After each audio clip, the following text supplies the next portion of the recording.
So what we're going to do here today is we're going to find f plus g of x. What we're going to do here today is we're going to add the functions f and g, and we're also going to subtract the functions f and g. So we're going to go ahead and do the first one. We have f plus g, which means you're going to add x plus 7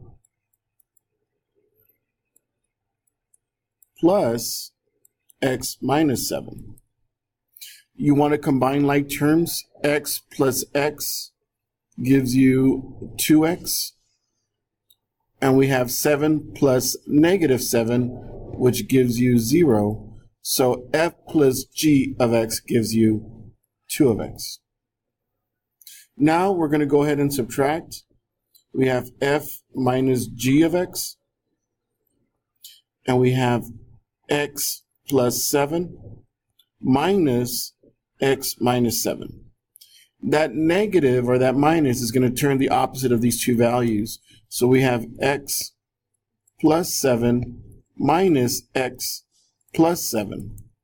And you notice that we have x minus x, which is 0, and then we have 7 plus 7, which is 14.